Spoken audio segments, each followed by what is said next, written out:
নমস্কাৰ মোৰ মৰমৰ বন্ধু বান্ধৱীসকল আজি আকৌ আপোনালোকৰ মাজলৈ মোৰ এটি নতুন ভিডিঅ'লৈ আপোনালোক সকলোকে স্বাগতম জনাইছো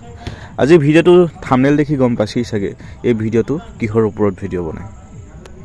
মই বেছিকৈ কৈ নাথাকো কিন্তু দুআষাৰ যে নিশ্চয় কম ইমান এজন ভাল জ্যেষ্ঠ সংগীত শিল্পী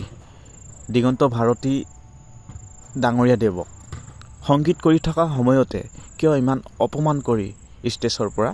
নমাই পঠিয়াইছিল কত সাহস পালে এনেকে কমিটিয়ে আপোনালোকে ক্লিয়াৰ কৰি দেখিব পাইছে এয়া চাওক গান গাই থকা অৱস্থাতে সংগীত অনুষ্ঠান কৰি থকা অৱস্থাত এনেকুৱা এটা ব্যৱহাৰ কৰি নমাই পঠিয়াবলৈ মঞ্চৰ পৰা নমাই পঠিয়াবলৈ ইমান ডাঙৰ সাহস কত পালে গীত পৰিবেশন কৰিবলৈতো যোৱা নাছিল গীত পৰিবেশন কোৱা চাবৰহে গৈছিল ইমান সাহস কত পালে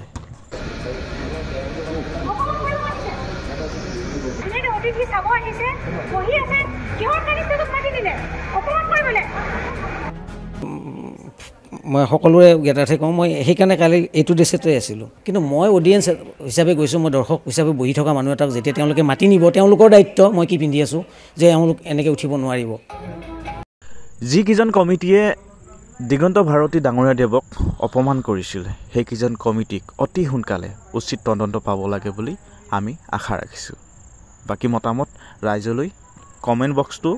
খোলা ৰখা হৈছে আজিলৈ ভিডিঅ'টো ইমানতে সামৰিছোঁ আকৌ লগ পাম অন্য এটা ভিডিঅ'ত বাই বাই